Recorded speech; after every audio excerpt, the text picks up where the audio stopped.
Week 11 of Survivor is here. Let's jump right into it. Get a look at our 9 teams that we're looking at specifically in this video. If the Lions are favored as much as 13 points and a really high probability to win, all the way down to the Eagles there facing their division rivals at home at 3.5-point favorites. I mention it every week, and it will be prevalent every week. Take a look and consult each of these team schedules, or any team that you're considering. Take a look at their schedule and see whether, if at all, you would take them in throughout the rest of the season, and where specifically, because there are some weeks that are harder than others. This week specifically, I think you have a lot of great options, and you can't go wrong with many teams. There are going to be weeks where there's only one or two really viable options that you're comfortable with, and so you might want to save a team for those situations. Just something to keep in mind.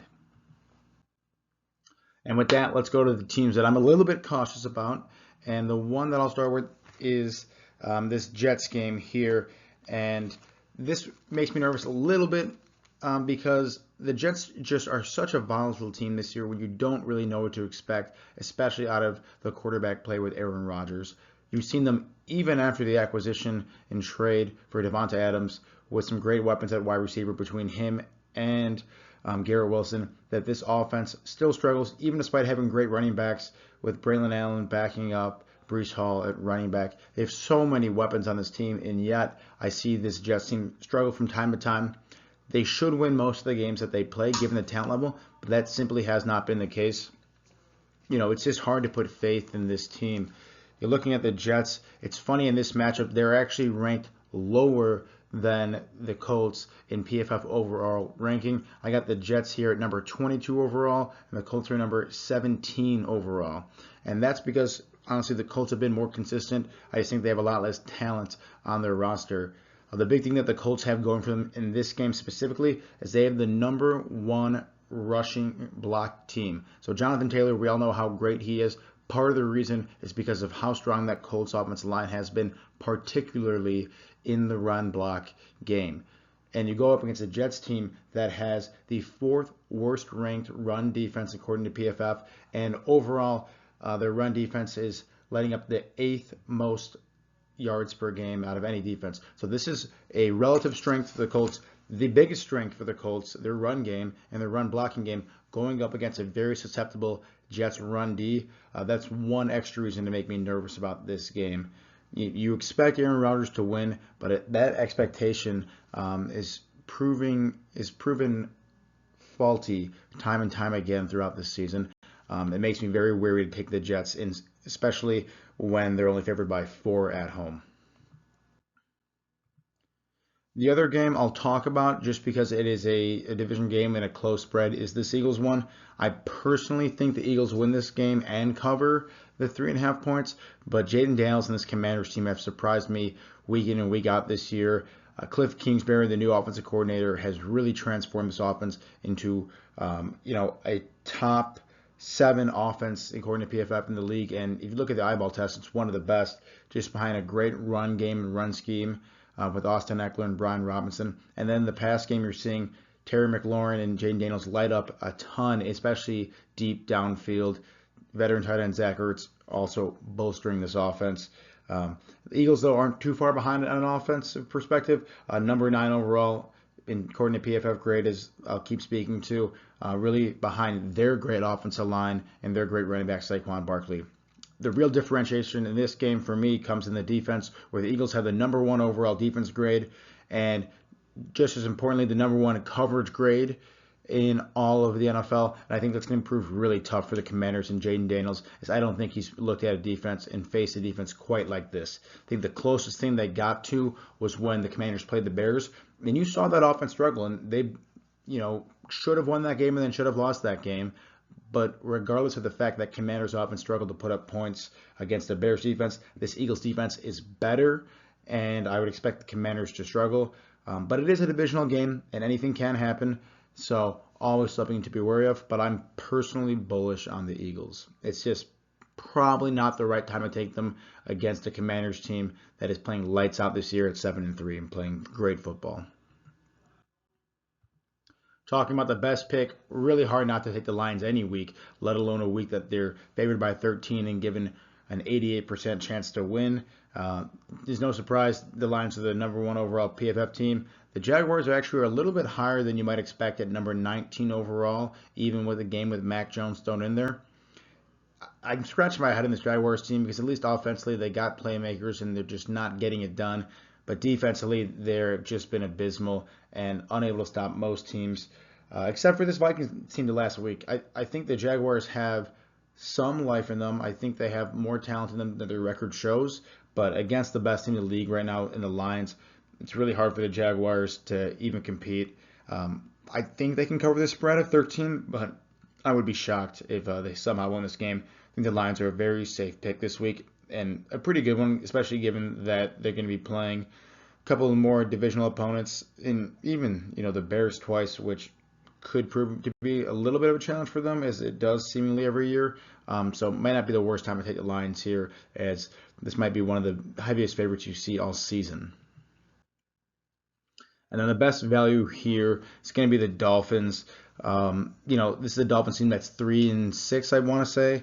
They just got their third win on Monday night against the Rams in a pretty tight game, especially given how hot the Rams were playing. But they're coming up against a Raiders team here that is really tough, especially tough in a way that it's tough to watch, especially when it comes to their defense. And I've been mentioning it all year long that this Raiders team is far and away the worst coverage unit in football. I think that's going to prove really tough against the Dolphins team as you start to see Jalen Waddle last week get into it a little bit more. You saw Tyreek Hill get a touchdown and get into the offense a little bit more. Jonnu Smith, a tight end for the Dolphins, has looked really solid since Tua's return and really connecting with Tua.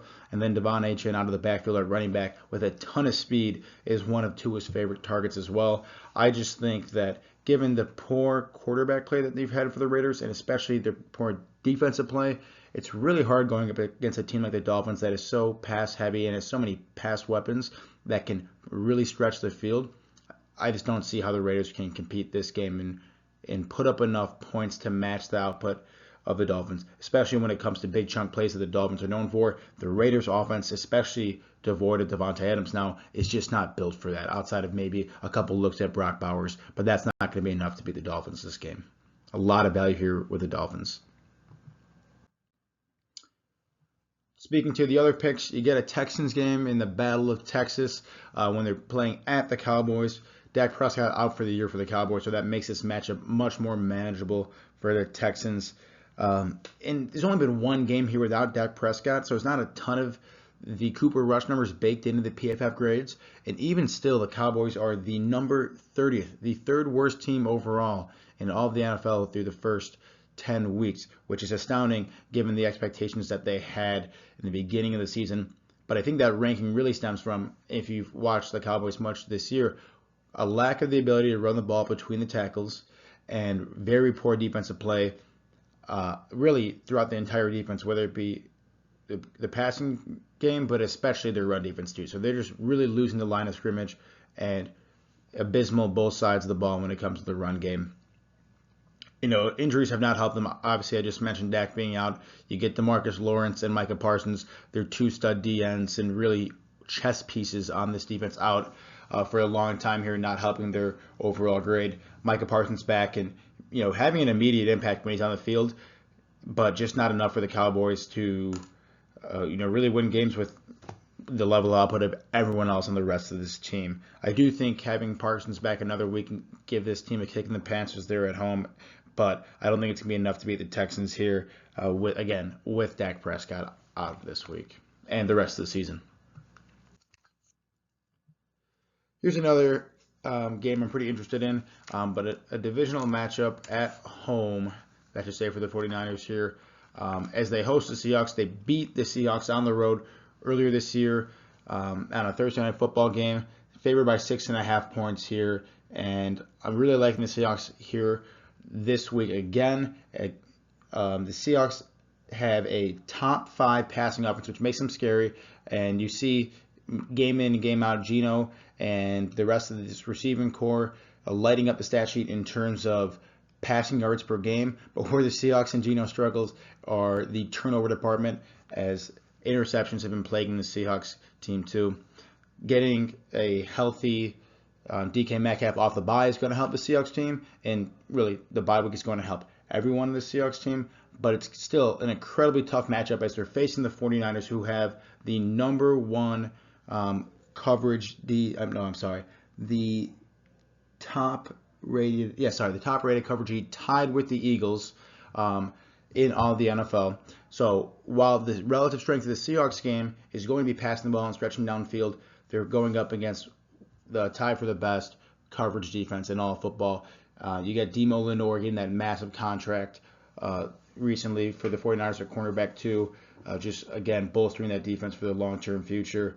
This is going to be a really tough matchup for the Seahawks. And then on the defensive side, the Seahawks have a bottom 10 defense, which is never good, especially when you're playing a team like the 49ers, where, again, overall top 5 defense. That's really where it all comes in. I think the Seahawks have a better offense overall. What we've seen this year, we've seen the 49ers struggle a little bit anecdotally, but I think a lot of the guys were struggling with injuries and starting to come back. You get Christian McCaffrey in a second week back. Debo and George Kittle seem to be in full swing now. Even Ricky Pearsall getting healthy, making plays on that offense. It just seems like this defense for the 49ers is going to be way too much for the Seahawks to handle. I like the 49ers here. If they could handle the Seahawks on the road in prime time, albeit on a Thursday night, they can do this one at home as well. Next up, we got the Vikings on the road against the Titans, who have been really tough to watch, no matter who's playing quarterback for that team. You know, looking at this Vikings team, they had a kind of a lackluster game against the Jaguars on the road, but still found a way to win. You get a lot of weapons, especially when you get tight end TJ Hawkinson back to pair up with guys like Justin Jefferson, who needs no introduction, and Aaron Jones, who's been balling out at running back in his first year with the Vikings. You look at the Titans here, they're the 31st, so second to last team in the NFL in terms of PFF grade, and their real weakness is the passing game, which is tough because then they can't get those big chunk plays and really try to make up for deficits when they find themselves playing from behind, as they have all season long.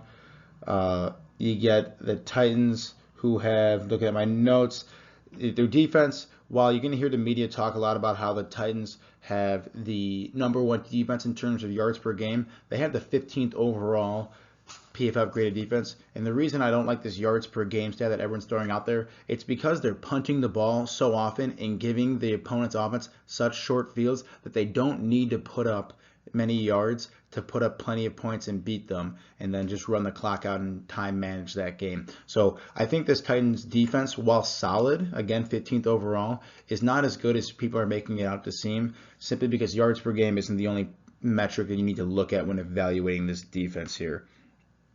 And again, the Titans are the worst pass game, so they have to rely on their run defense, and then they're going up against the Vikings run defense that is top 3 in the league and handled some of the best run units in football to the best of their ability. And I just think it's a great spot for the Vikings here as they try to battle and claw their way to have a chance at the division title and catch the Lions. And even if not, you get the Packers and a few other NFC teams like the Eagles or the Commanders fighting for the top wildcard spot. So they're in a tough predicament here with being in such a tough division, and they need to keep winning. And I think they have a very favorable matchup here against the Titans. This next game with the Packers and Bears is one that I considered putting on the proceed with caution list. And you got another situation here where the underdog is actually the higher rated PFF team. The Bears ranked number 20 overall. The Packers ranked number 21, just behind the Bears overall in terms of PFF ranking. The big differentiator here is the Bears have the number 4 defense in the league, while the Packers have the number 19. And early in the season, this Packers defense was really relying on the turnover and forcing interceptions and fumbles at a prolific clip. But that since has dissipated after about week 7, I want to say. That magic has kind of run out, at least for the time being. And then on offense, the Bears, we've seen them struggle the past few weeks, especially being held to less than 10 points the last 2 weeks and being the number 27th overall, a bottom 5 offense in the NFL. With the Packers, with the amount of points you put up, you think they'd be ranked higher, but they are only the 17th best offense here in the league. So on the road here, Bears just fired their offensive coordinator Shane Waldron to much delight in Chicago.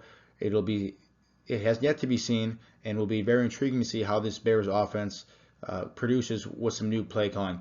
Because you look at the team, you look at the actual rosters on paper, and there's a lot of talent on this Bears offense with rookie number 1 overall pick Caleb Williams, DeAndre Swift at running back, who's been very solid, Cole Kmet, one of the higher paid tight ends in the league, veteran wide receiver Keenan Allen, rookie first overall or first round wide receiver Rome Odunze, and then very highly paid wide receiver DJ Moore. So offense is stacked with talent, but they're not producing. If you get the right play calling, it makes you wonder if they can unlock some potential here. That's what makes me a little bit nervous for this Packers game here, given the fact that the Bears, if you could rely on one thing in the Bears over the last 20 years, it's that defense is going to show up to play. Maybe not against the Packers as we've seen against Aaron Rodgers, but this defense is definitely the stronghold of this Bears team. If their offense can figure it out, I think they can make this game closer than people think.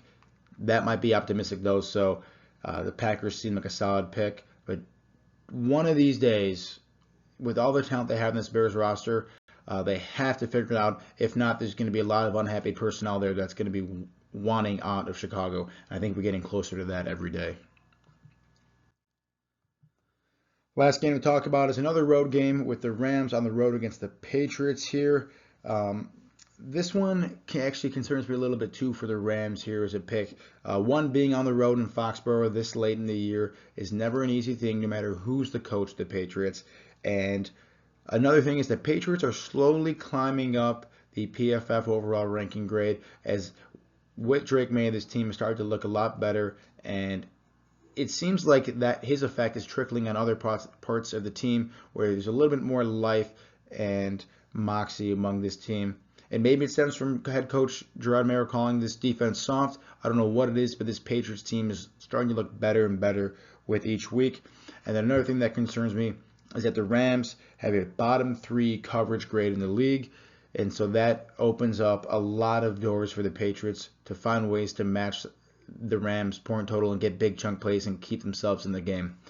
The Patriots far and away biggest strength is their run game with Ramondre Stevenson, both with the eyeball test and looking at PFF grades. So I think if they can stick to their strength with the run game and exploit the Rams' flimsy pass defense, the Patriots have a real shot in this game, especially at home, where it's never easy for road teams, especially one like a team like the Rams that are used to playing in domes in LA. They're not particularly used to the weather in Foxborough in mid-November. So I would be a little bit worried of this game as well. But that's all I got to say. If you got any questions about these games or any other ones, please let me know in the comment section, and I'll try to help you out and advance you out to Week 12 of Survivor. Hope to see you all next week.